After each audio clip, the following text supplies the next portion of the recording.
Life is an ever-changing experience. Every once in a while, you'll take a long look at yourself in the mirror and think, how the hell did I get here? And while the answer to that question might involve a number of different stories, the biggest shifts in our lives can often spawn in a single moment. A moment that questions the way we think or act. Maybe even a moment that leaves us a completely different person once it's all said and done. Today, I want to talk about one of those moments. Specifically, this moment.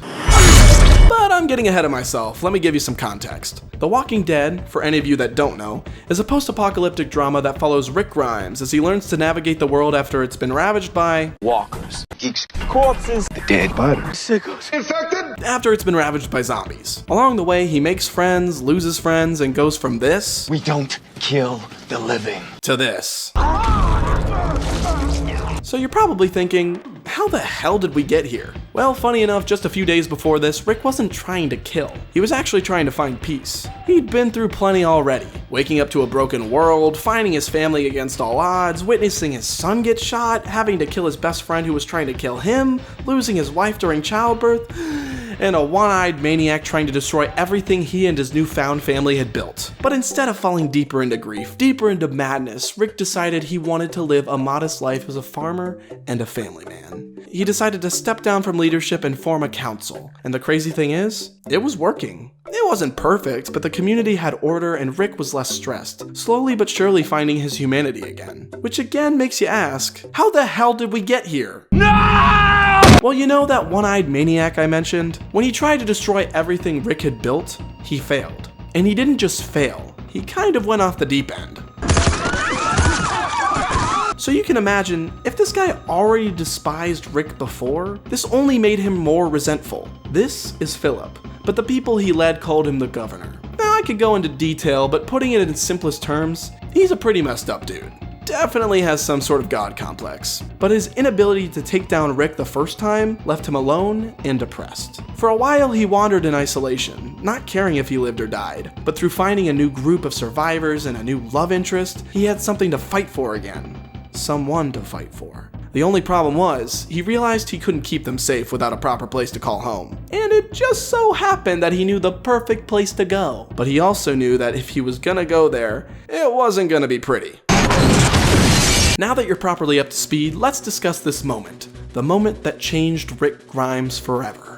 The governor has arrived with a tank and tells Rick that he will take the prison by force if it has to come to that. But says if they leave, they will take the prison peacefully. And you can see Rick's mind moving a mile a minute. This is the prison that they took themselves. This is the home that they had built. The home that cost the lives of their friends in the process of claiming it. Rick had already lost his wife and been given a new child to take care of. Leaving was simply not going to be an option. Now, an earlier Rick might have been quicker to go on the warpath, but much of this season had been dedicated to the idea of letting go. Letting go of the past, letting go of that anger. Herschel had spent so much time telling Rick that even though they had done some of the worst things just to stay alive, they could still come back. Their humanity was still inside of them.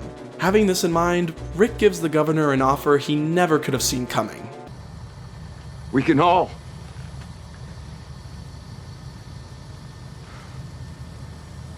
live together.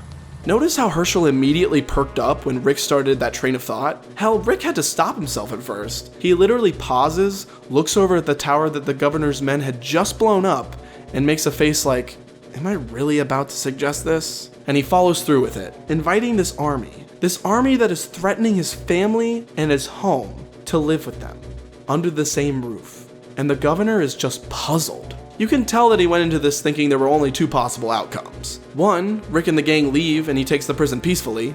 Or two, never in a million years would he have considered this a possibility. And this is where things start to go downhill. You see, remember that god complex I was talking about earlier? Yeah, the governor thrives off of people thinking he is the most capable and daring leader. And on top of that, he's told his group that Rick and his people are bad people. So when Rick suggests this, it not only shows the governor's people that he's actually a good man, but it could even make them think that he's a more capable leader than the governor. This leads the governor to try and find reasons why this wouldn't work, but Rick is able to logically refute all of them. Finally, Philip is so frustrated that he realizes the only way to get what he wants is to threaten the life of someone Rick holds dear. That person being Herschel. And it's at this moment that Rick begins to get desperate. He realizes that this is on the brink of becoming a disaster, so he begins pleading with the governor's ranks. You You, in the ponytail, is this what you want? Is this what any of you want? Rick tries to appeal to humanity. A man that's been on the brink of losing his own is desperately trying to preserve it. Not even just preserve it, let humanity flourish once more. Maybe it'd be tough, maybe it'd feel impossible to make it work, but that's what sets humanity aside from the rest of the animal kingdom. While some of our problems may have simple solutions, we can also assess further than just how things benefit us in the current moment. Which means that, yeah, killing our enemies would technically solve the problem, but making allies out of our enemies, that opens a whole new world of possibilities. And the crazy thing is, you can see his words getting through to them. And so can the governor. At this point, the governor realizes that Rick isn't just the better leader, but also the better man. And he can't have that. Not in the life he's trying to build for himself. This is a man that has gotten to the point where he can only see people for what they can provide for him. And he only sees Rick as somebody who will get in his way. He has no trust for other people because he himself cannot be trusted. He's projecting his own shortcomings onto the world around him. And even though Rick is speaking with the utmost sincerity, the governor can't believe it. Which leads to this. Liar.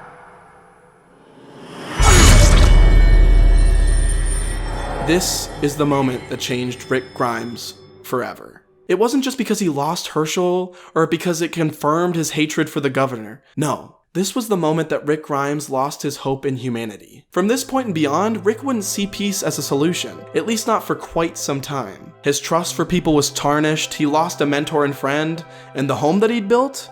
Up in flames. Not even to mention his baby girl is presumed to be dead at this point. Things could not look more bleak. And you can really feel that in this shot.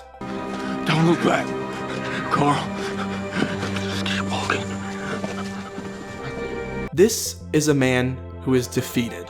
The same man who was ready to do whatever it took to protect his home is now hobbling away from it with his son as it burns down behind him. You can tell how broken he is not only by his tone of voice, but also by what he chooses to say. He's not giving big emotions, no intense anger or tantrum of sorrow, just a muffled, "Don't look back, Carl. Just keep walking." He doesn't want his son to remember their home like this. And on top of that, he's already communicating that the prison is their past. It's behind them. It is dead. Life can unfortunately throw terrible things at us sometimes, but those terrible things shape us into the people we become. We can't always control what happens to us, but we can control how we react to it. So instead of becoming bitter and cold when faced with these obstacles, try your best to overcome them, because we do get to come back, and we're not too far gone. Thanks for watching, guys.